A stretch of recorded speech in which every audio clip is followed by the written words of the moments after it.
Amen, amen, amen. Nous pouvons acclamer le Seigneur. Lorsque nous acclamons le Seigneur, nous lui disons merci.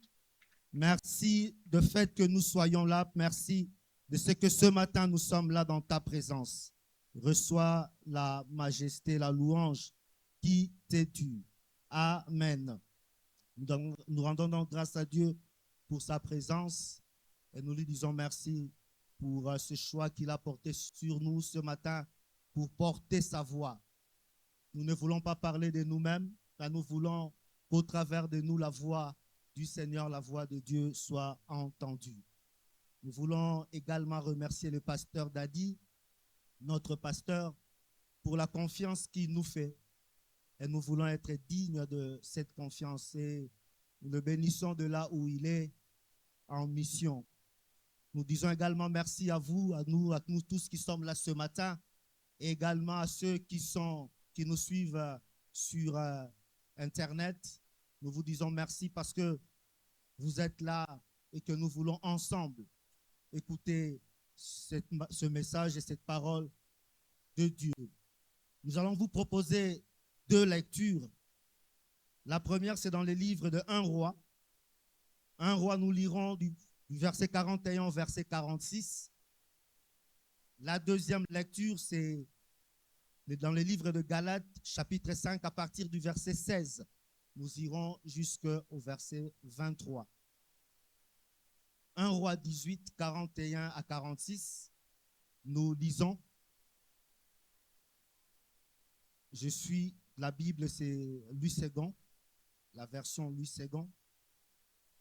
La Bible dit, et Élie dit à Akab, monte, mange et bois, car il se fait un bruit qui annonce la pluie. Nous pouvons souligner cette partie de verset. Il se fait un bruit qui annonce la pluie. Akab monta pour manger et pour boire, mais Élie monta au sommet du Carmel et se penchant contre terre, il mit son visage entre ses genoux et il dit à son serviteur, monte, regarde du côté de la mer. Le serviteur monta, il regarda et dit, il n'y a rien. Élie dit 7 fois, retourne. À la 7e fois, il dit, voici un petit nuage qui s'élève de la mer et qui est comme la paume de la main d'un homme. Élie dit, monte et dit à Akab, attelle et descends afin que la pluie ne t'arrête pas. En peu d'instants, le ciel s'obscurcit par les nuages, le vent s'établit et il y eut une forte pluie. Akab monta sur son char et partit pour Jezreel. Amen. Nous lisons dans les livres de Galates, le chapitre 5e. Galates chapitre 5, à partir du verset 16.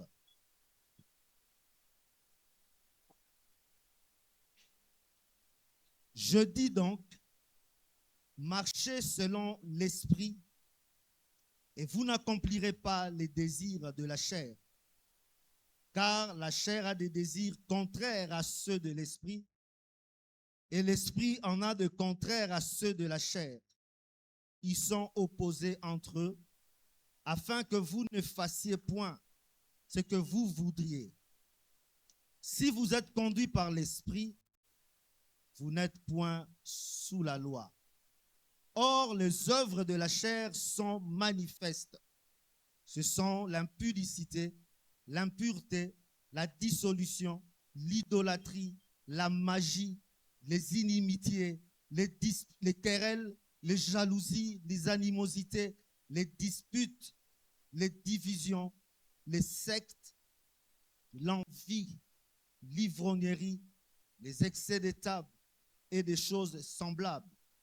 Je vous dis d'avance, comme je l'ai déjà dit, que ceux qui commettent de telles choses n'hériteront point le royaume de Dieu. Mais le fruit de l'esprit, c'est l'amour, la joie, la paix, la patience, la bonté, la bénignité, la fidélité, la douceur, la tempérance.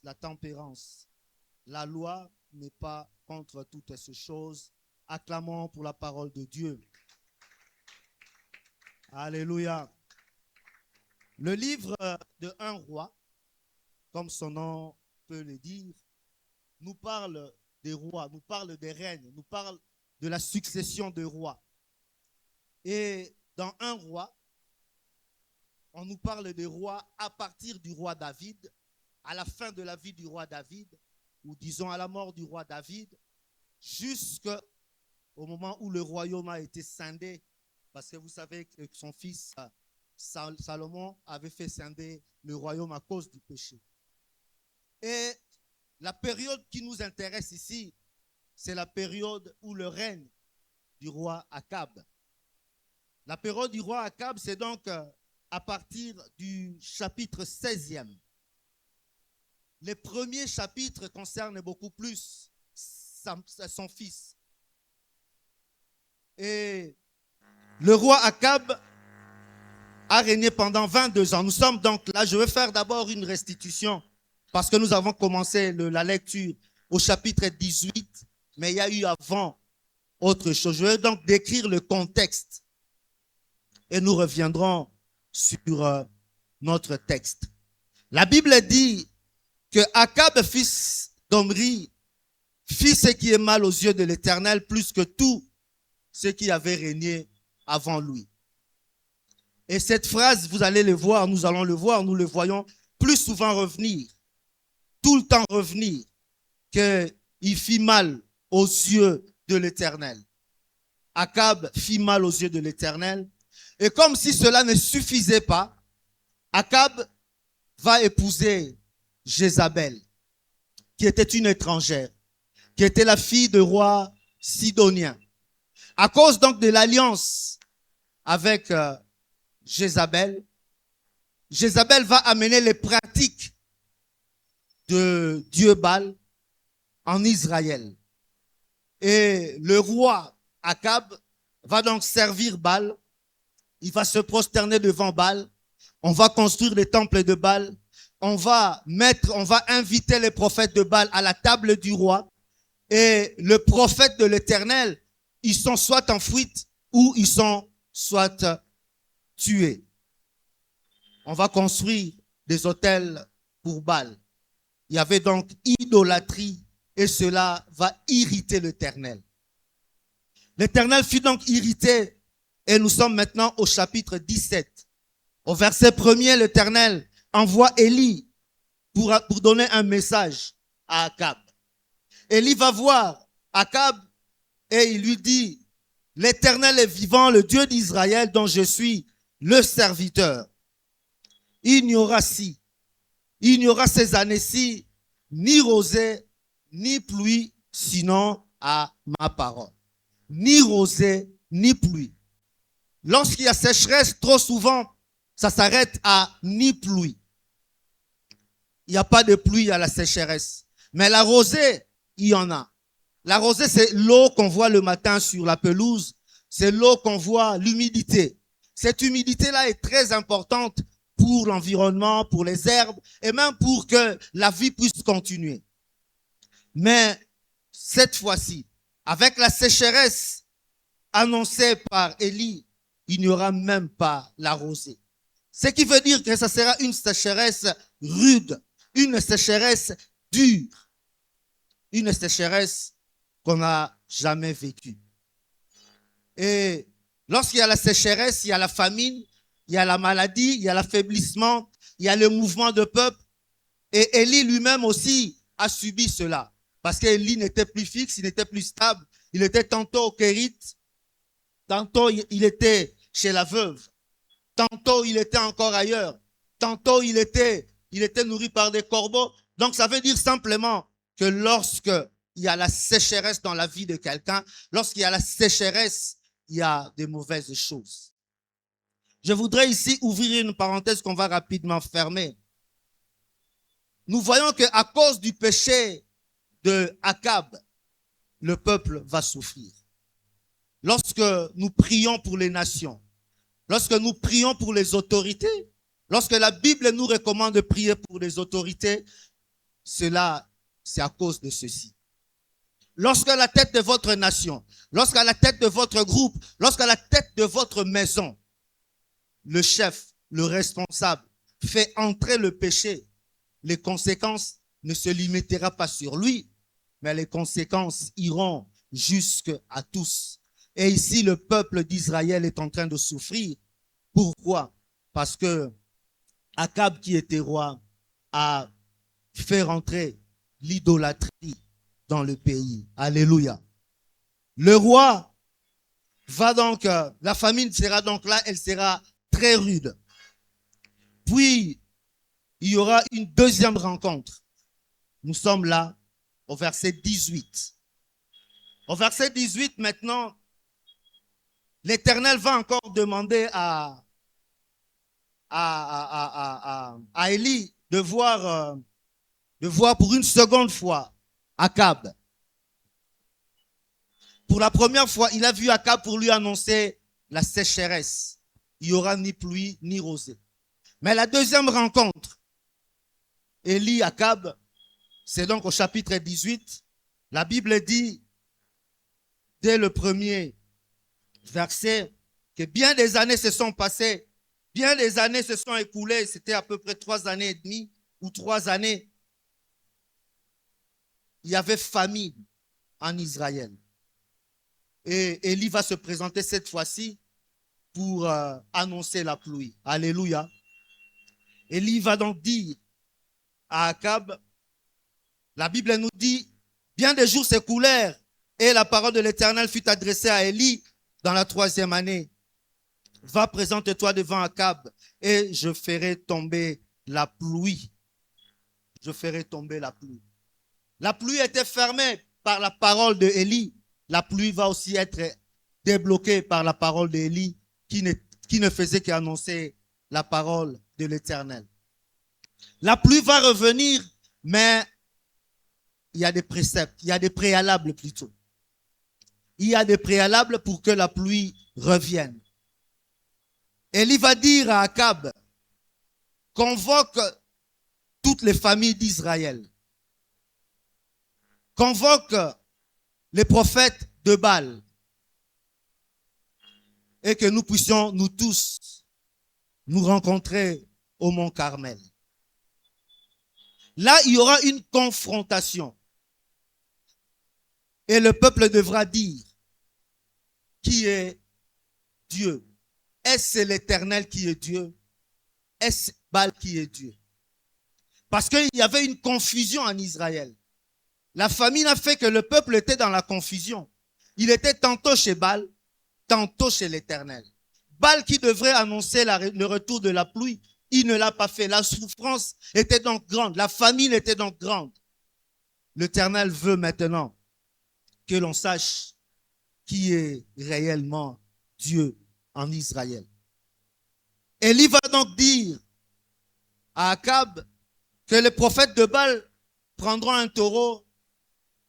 Nous aussi, nous prendrons un taureau. Nous allons appeler le feu pour qu'il tombe sur l'Holocauste. Et le Dieu qui fera descendre le feu, c'est celui-là qui sera Dieu. Alléluia. Les prophètes de Baal ont donc commencé du matin jusqu'à midi. Ils ont présenté le taureau. Ils ont fait tout ce qu'ils pouvaient faire. Ils ont fait des incisions. Ils ont crié. Ils ont appelé Baal. Mais la Bible nous dit que le feu ne descendit pas. Il n'y avait pas feu. Le taureau n'était pas cuit. L'Holocauste était encore comme il était depuis le matin. Puis, c'était le tour des prophètes de l'Éternel. Il était resté seul, il le dit. C'était donc Élie qui était face au prophète de Baal. Élie va également faire la même chose, mais différemment. Il commence par reconstruire l'autel. Et puis il va faire la prière. Sa prière était très courte. Il a dit, Seigneur, que l'on sache que c'est toi qui es Dieu en Israël. Alléluia. Élie a donc fait la prière et il a invoqué l'Éternel et le feu va donc tomber sur l'Holocauste, sur le taureau. Et le peuple va donc crier, nous sommes au verset 39, au verset 38. Quand le peuple vit cela, ils tombèrent sur leur visage et dirent, c'est l'Éternel qui est Dieu, c'est l'Éternel qui est Dieu. La confrontation est donc finie. Le peuple comprend maintenant que c'est l'Éternel qui est Dieu. Et Élie dit ceci, ils se saisirent des prophètes de Baal, on les conduit dans le torrent de Kizon et on va les égorger. Et là maintenant nous sommes au verset 41 qui était notre message de ce matin, à partir du verset 41. Après avoir égorgé ces prophètes, Élie va revenir. Nous sommes toujours au mont Carmel. Et au mont Carmel, il y a une foule parce que toutes les familles d'Israël étaient là. Il y avait le roi, il y avait le serviteur de Élie. Mais au verset 41, Élie va dire, il se fait un bruit qui annonce la pluie. Il se fait un pluie qui annonce la pluie. Dans d'autres versions, il est dit ceci, voici le bruit d'une grande pluie. J'entends le bruit de la pluie, car ce grondement, c'est de la pluie. Car il y a un grondement annonciateur de la pluie. La pluie se fait accompagner du bruit. Mais ici, Élie est en train de dire, j'entends un bruit. J'ai entendu le bruit de la pluie. Il veut vérifier auprès des autres, auprès de la foule. La foule n'avait rien entendu. Ce verset nous révèle une chose. Ce verset est en train de nous révéler, frères et sœurs, qu'il y a des choses que tu peux entendre et que la foule n'entendra pas. Il y a des choses que tu peux voir que la foule ne voit pas. La foule était là. Il y a eu un grondement. Ce n'était pas une petite pluie, mais c'était une grande pluie. C'était une averse. Le grondement était grand. Le bruit était grand. Mais personne n'a entendu. C'est Élie qui a entendu.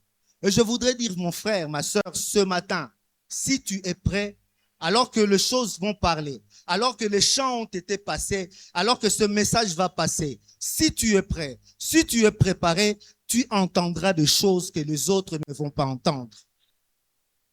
Tu t'es préparé pour venir de quelle manière? Lorsque nous venons dans la présence de Dieu, nous devons nous attendre à quelque chose. Seigneur, j'ai soif de toi. Nous ne devons pas venir à des rendez-vous spirituels, à des rencontres spirituelles sans préparation, sans attente. Frères et sœurs, nous devons venir dans l'attente de quelque chose. Qu'attends-tu ce matin? Aujourd'hui n'est pas hier, aujourd'hui n'est pas dimanche dernier, aujourd'hui n'est pas les autres jours. Aujourd'hui, c'est aujourd'hui. Qu'est-ce que tu attends aujourd'hui de Dieu? Il y a des choses que tu n'entendras pas par des oreilles physiques. Il y a des choses que tu ne verras pas avec des yeux physiques. Il y a des choses que tu ne pourras voir qu'avec des yeux de l'esprit, avec les yeux du cœur. Ça peut étonner, est-ce que le cœur a des yeux? Mais si nous lisons dans les livres de Éphésiens, si nous lisons dans Éphésiens 18, Éphésiens chapitre 1er,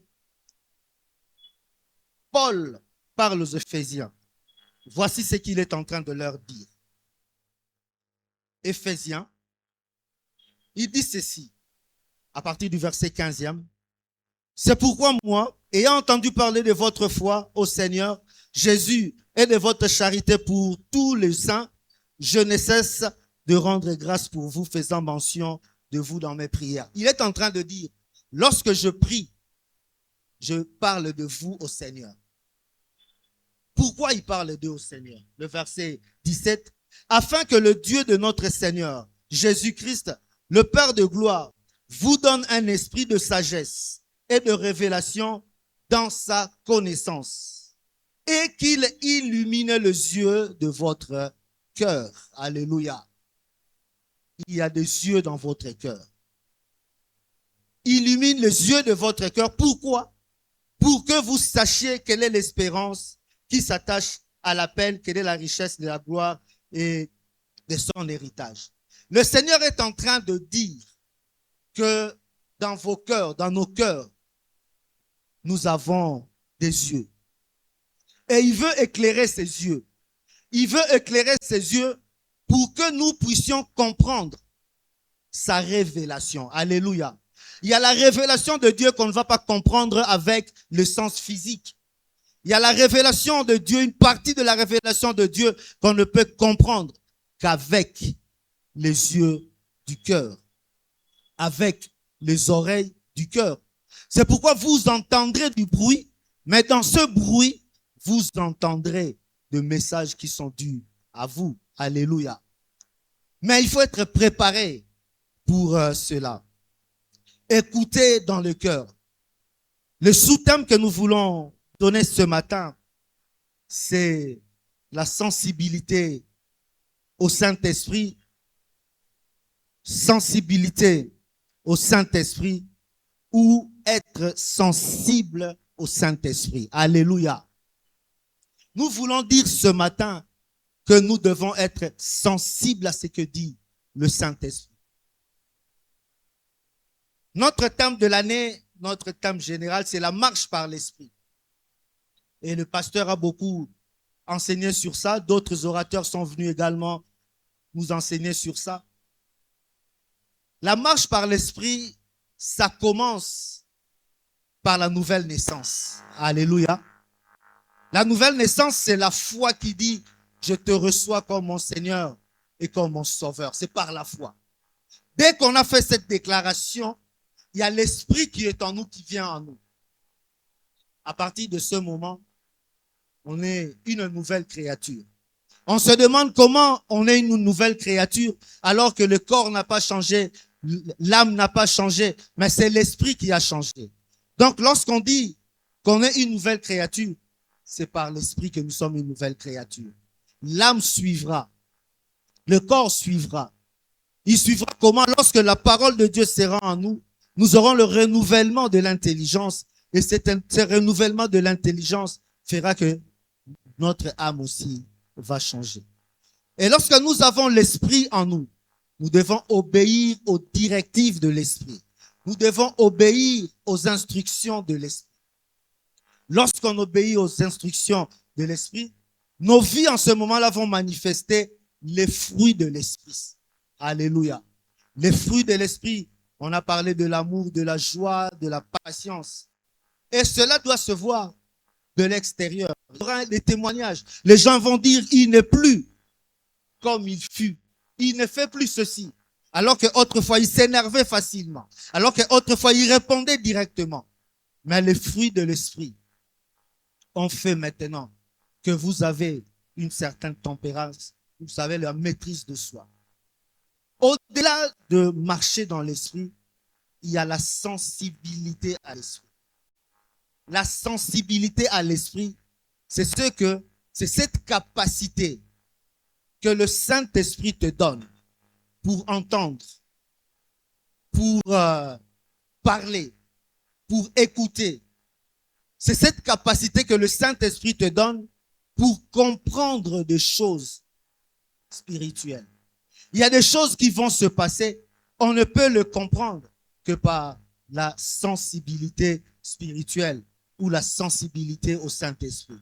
Et nous allons voir comment on devient sensible au Saint-Esprit. Ça serait notre deuxième point.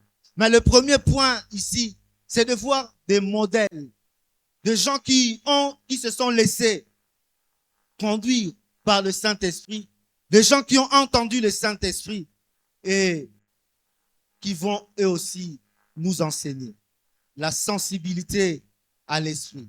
La sensibilité à l'esprit, comme nous avait dit, c'est voir, c'est la capacité de voir, c'est la capacité d'entendre et c'est la capacité de comprendre les choses de Dieu. Il y a certaines choses que Dieu fera que vous devez comprendre dans votre cœur. Il ne le fait pas. Il ne vous le montre pas comme ça, mais ça doit venir de votre cœur. Et vous devez donc les comprendre ainsi. Nous avons un exemple, la femme à la perte de sang. Nous avons dit, frères et sœurs, qu'il faut s'attendre. Il faut s'attendre à Dieu. La femme à la perte de sang, telle que la Bible appelle cette femme, c'est une femme qui n'avait même plus d'identité. Elle était malade pendant plusieurs années. Nous sommes là dans le livre de Marc, chapitre 5. Pendant 12 ans, elle a souffert, elle a perdu de l'argent, elle a vu le médecin. Mais rien n'avait marché. Et un jour, à partir du verset 21, un jour, elle entend que Jésus est en train de passer. Elle entend que Jésus est en train de passer. Nous devons comprendre que Jésus n'est pas venu spécialement pour cette femme. Jésus allait sur invitation de Jairus. Alléluia. C'était la fille de Jairus qui était malade. Il a vu Jésus et Jésus était en route pour aller guérir la fille de Jairus. Puis la foule était autour de Jésus. La foule était autour de Jésus. La foule pressait Jésus. Et cette femme a appris que Jésus était là. Mais cette femme avait des limitations. Cette femme ne pouvait pas aller dans la foule. Mais cette femme avait soif de quelque chose. Elle voulait être guérie. Elle ne voulait pas continuer à vivre telle qu'elle était. Cette femme va donc dire, comment je peux faire moi aussi pour toucher Jésus? Parce qu'elle a vu les gens autour de Jésus qui le touchaient. Qu'est-ce que moi aussi je peux faire pour le toucher? Cette femme va se dire en elle-même. C'est la Bible qui nous dit. Elle se dit en elle-même. Si je touche seulement le pan de sa robe, je serai guéri. Alléluia. Nous voulons dire que la sensibilité spirituelle va te faire des choses qu'en temps normal, tu ne peux pas faire. Il y a des choses que tu ne feras pas parce que la foule, parce que l'environnement ne te laissera pas faire. Cette femme, elle dit, si seulement je touchais. Qui lui a dit qu'il faut toucher le pan? Qui lui a dit? Dans quel livre elle a lu? Elle a reçu ce message d'où? Elle ne l'avait jamais et ce message n'avait jamais existé. C'est peut-être devenu une formule aujourd'hui qu'on touche le vêtement, qu'on fait. Mais au départ, elle, qui lui avait dit? C'est la sensibilité. Elle cherchait tellement la guérison. Elle ne pouvait pas aller à la foule comme tout le monde parce que pour elle, c'était interdit. Elle dit, si seulement je n'arrive même pas près de lui, mais que je touche le pan, je serai guéri. Et elle a touché le pan de la robe de Jésus. Parce que la sensibilité, parce qu'elle a écouté ce que son cœur lui a dit et elle a fait ce que son cœur lui a dit. La foule t'empêchera de faire ce que ton cœur te dit. Jésus va dire, quelque chose est sorti de moi. Alors qu'il était pressé par la foule, les disciples lui dirent, voilà, tu es là, la foule est là. Comment saurons-nous que quelqu'un t'a touché? La foule te touche, mais il y a touché et touché. Il y a s'approcher de Jésus et s'approcher. Il y a la foule, mais est-ce que la foule s'approche de Jésus?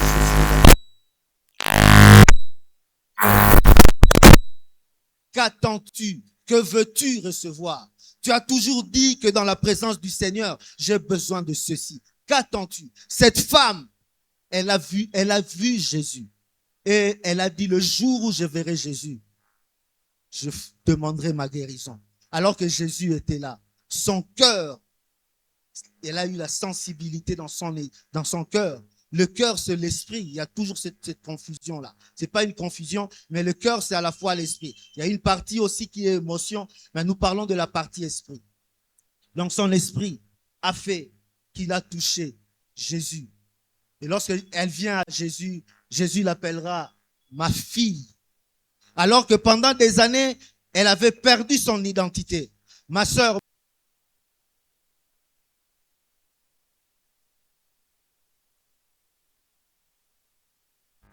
spécial, je ne sais ce que ton cœur te dit. Vous savez, souvent lorsqu'on est dans la foule et que le Saint-Esprit te saisit, le Saint-Esprit te demande de faire une chose. Tu regardes autour de toi, c'est la foule. Tu dis, je ne peux pas faire. C'est la foule. Mais ton esprit te dit, fais ceci. Tu ne fais pas. Parce qu'il faut le faire là, maintenant. Alléluia. Il faut le faire. Il y a des choses, tu reçois dans le cœur, tu le fais tel que tu l'as reçu. Là et maintenant, si ton cœur te dit qu'il faut te lever, lever la main, te mettre à genoux, si ton cœur te dit de crier à cet instant-là, si ça vient de ton cœur, si ça vient de ce que le Seigneur a mis dans ton cœur, fais-le. La foule, ça peut être un obstacle. Et si tu veux connaître que la foule est un obstacle, il faut poser la question à Bartimée. Alléluia. Bartimée sait nous dire que la foule, c'est vraiment un obstacle. Bartimée, on l'amenait toujours au même point. C'était devenu comme son travail. Il venait le matin, il rentrait le soir. On faisait cela.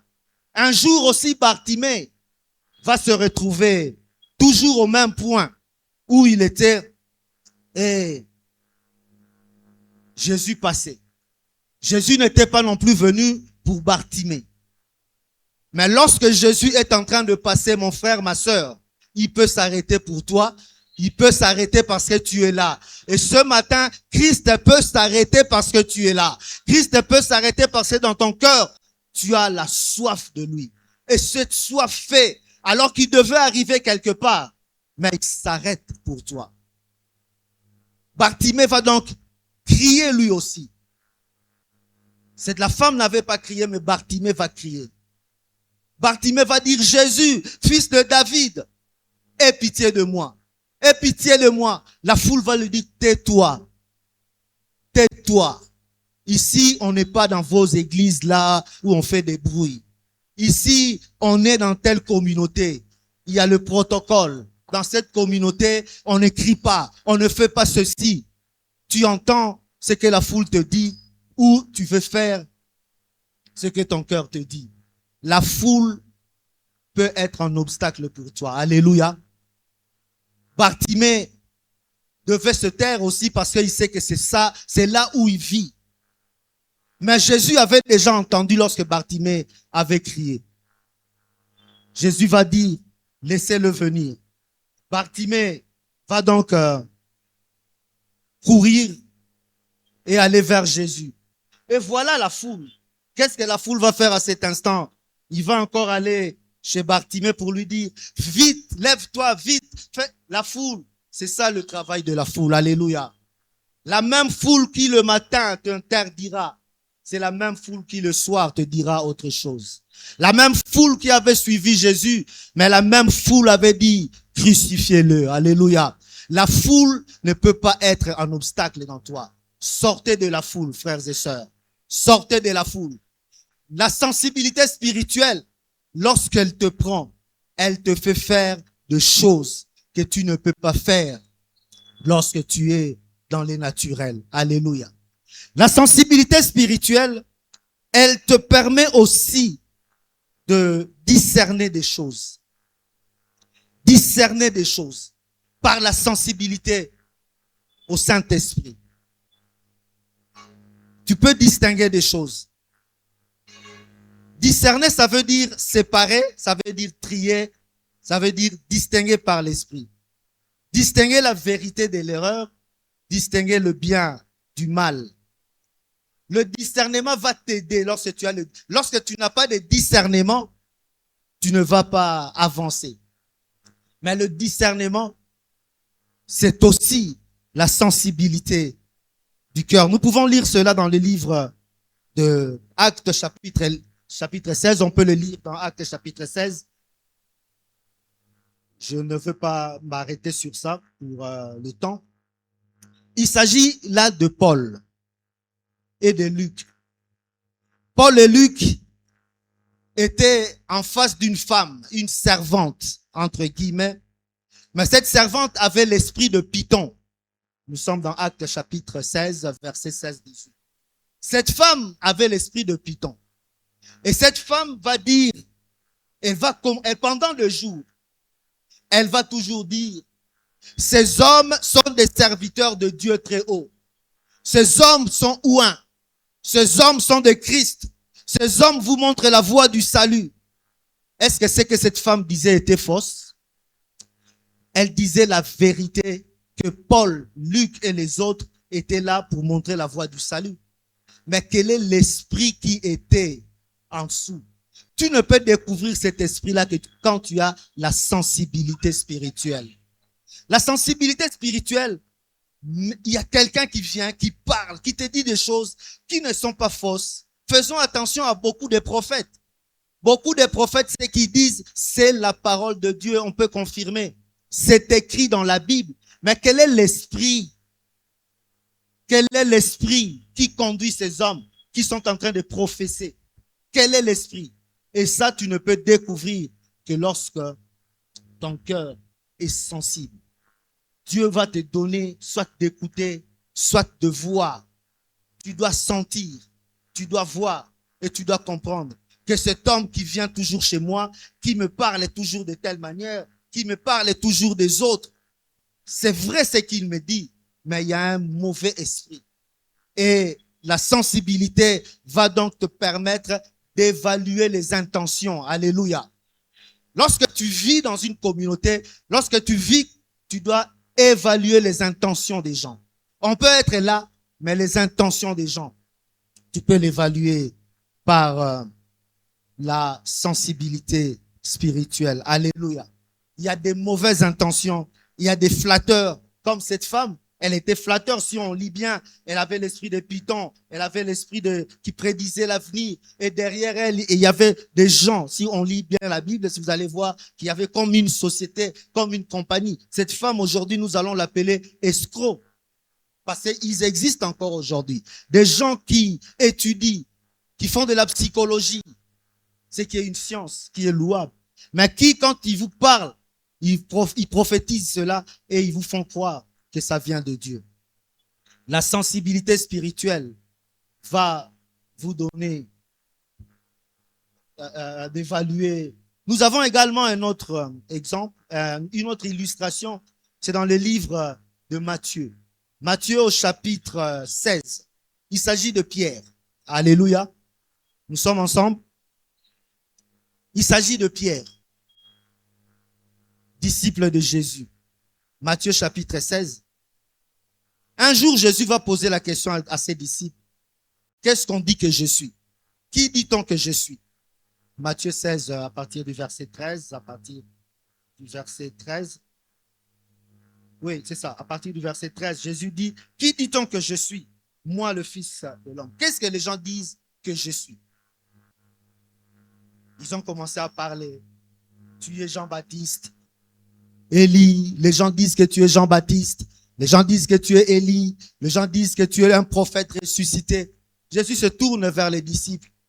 Il dit, et vous, qui dites-vous que je suis? Et Pierre va reprendre la parole. Pierre va répondre. Je préfère qu'on lise ce que Pierre a dit. Pierre va dire, Seigneur, tu es le Messie. Tu es le Christ. Ça, c'est Pierre qui a répondu. Et Jésus dit, Pierre, ça ne vient pas de toi. Cette réponse, elle ne vient pas de toi. Elle vient de mon Père. Elle vient de Dieu. Cette réponse, elle est divine. Et Jésus va faire l'éloge à Pierre. Il va dire, et moi je te dis que tu es Pierre et que sur cette pierre, je bâtirai mon église. Et que les portes de séjour des morts ne prévaudront pas. Je te donnerai les clés du royaume. Il a dit des bonnes choses, des bénédictions sur Pierre. Ce que tu lieras sur terre sera lié. Parce que Pierre a été saisi par l'Esprit de Dieu.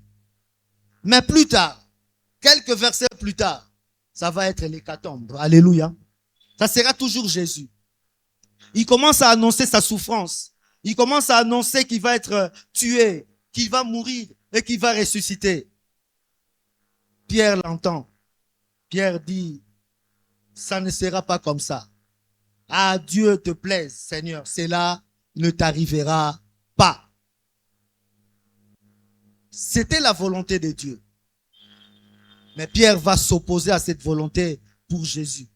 Mais Jésus va dire aussi à Pierre, il va se retourner, arrière de moi, Satan. Faisons donc attention. Quelqu'un peut t'apporter une révélation le mardi. Il n'est pas dit que le jeudi, il doit encore t'apporter la révélation. Quelqu'un peut te dire des choses correctes aujourd'hui. Ne deviens pas comme un enfant. Reste à l'écoute du Seigneur. Arrache-toi au Seigneur. Alléluia. La sensibilité spirituelle permet donc de comprendre la volonté de Dieu. Nous avons plusieurs illustrations.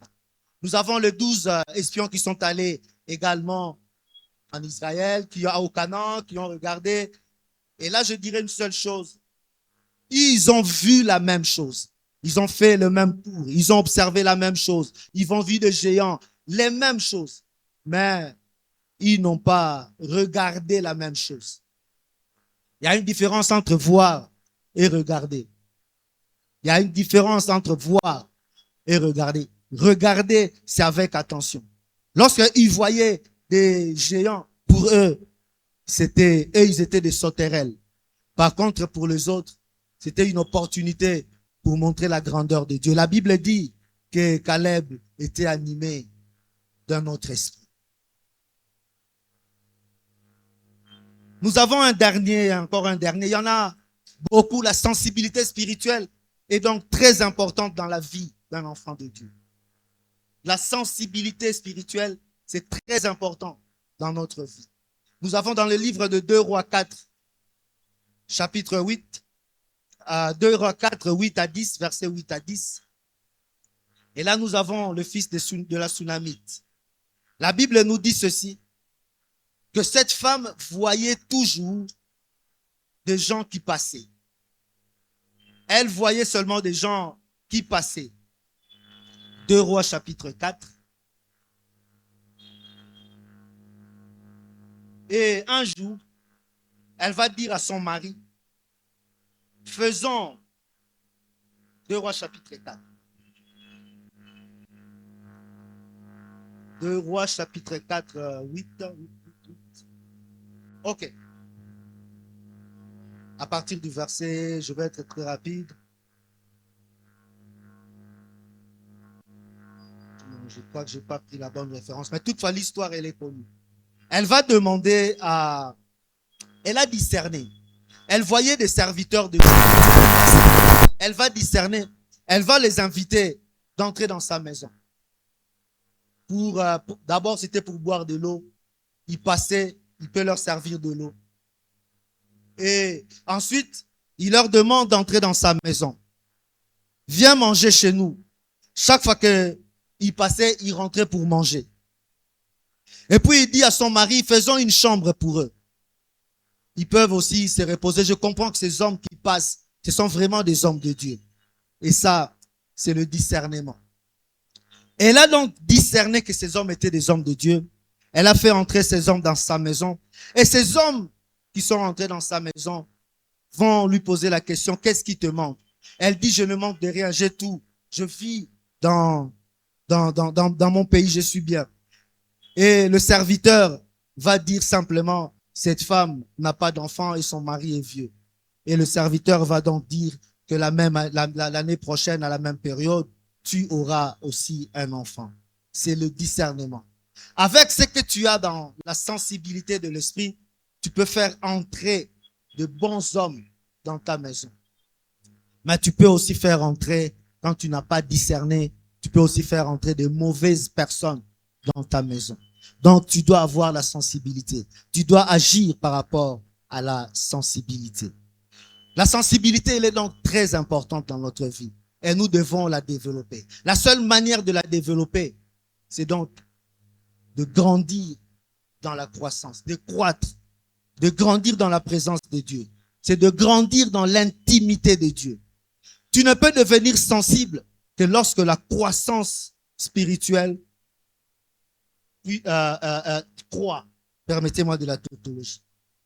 Lorsque tu crois spirituellement, lorsque tu n'es plus un bébé, lorsque tu n'as plus droit à la nourriture, lorsque tu manges la nourriture solide, c'est de cette manière que tu peux développer la sensibilité. Pour croître spirituellement, qu'est-ce qu'il faut? Donc, pour avoir la sensibilité, il faut croître. Mais pour croître, qu'est-ce qu'il faut? Ce sont des choses, la nourriture qu'on nous présente chaque jour. Pour croître, il y a beaucoup de choses. Pour croître, il faut, premièrement, et très important, la parole de Dieu.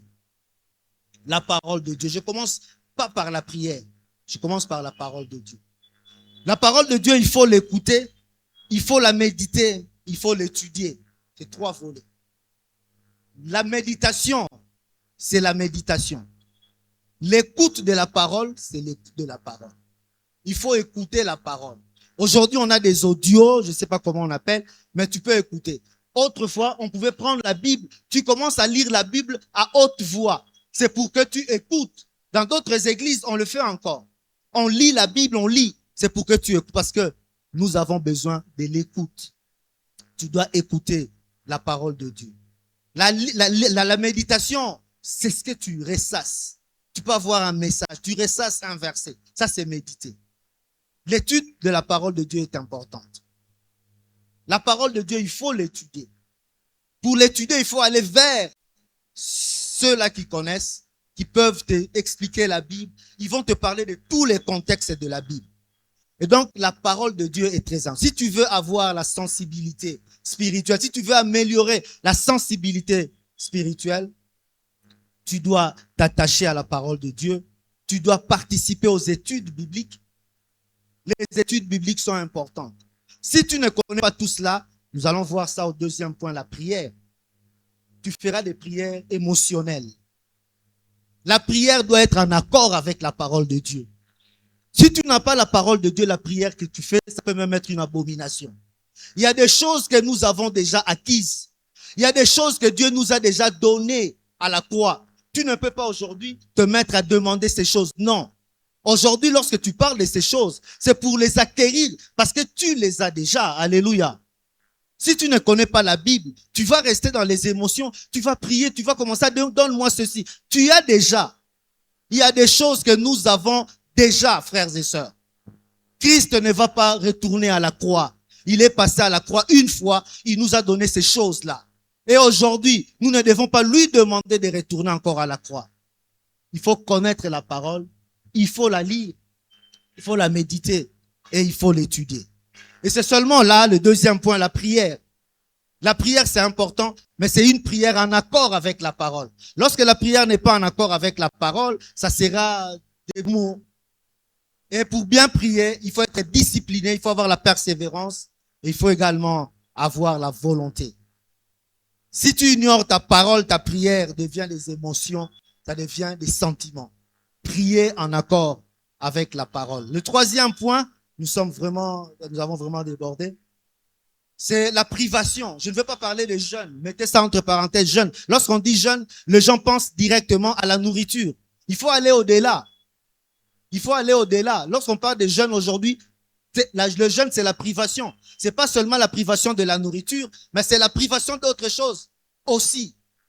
La vie que nous menons aujourd'hui, tout ce que nous avons aujourd'hui, tout notre attachement au téléphone, à l'internet, tu te réveilles à 3 heures pour regarder l'heure parce qu'il n'y a pas de courant, tu as des notifications, tout cela, il faut se priver de beaucoup de choses. Lorsque tu restes attaché à ces choses-là, tu baisses aussi dans la sensibilité. Alléluia.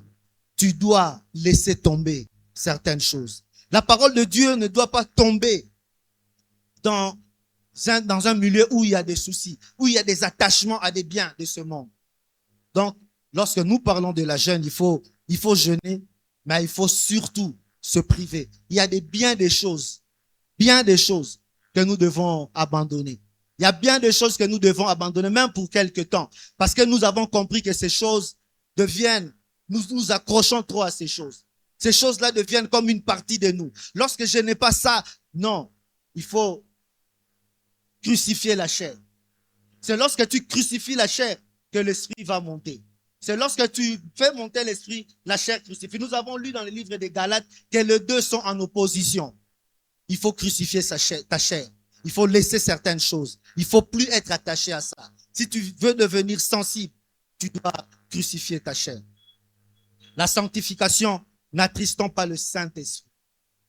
Ça aussi, c'est quelque chose qui va nous éloigner de la sensibilité spirituelle. Et enfin, la sensibilité spirituelle augmente aussi lorsque nous fréquentons des personnes, des bonnes personnes, je dirais.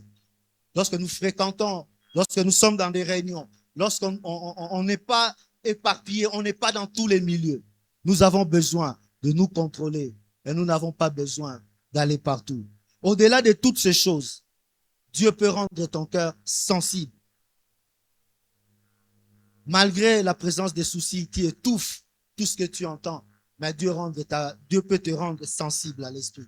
Mais il faut une chose. Il faut désirer cela. Il faut vouloir cela. Il faut chercher cela. Il faut dire, Seigneur, je viens en attente. J'attends. Fais quelque chose. Il faut se présenter devant le Seigneur comme une vase vide, pas comme une vase pleine ou à moitié pleine. Il faut que tu sois vide. Seigneur, remplis-moi. J'ai besoin de toi. J'ai besoin de toi. Mon cœur est assoiffé de toi. Seigneur, fais quelque chose.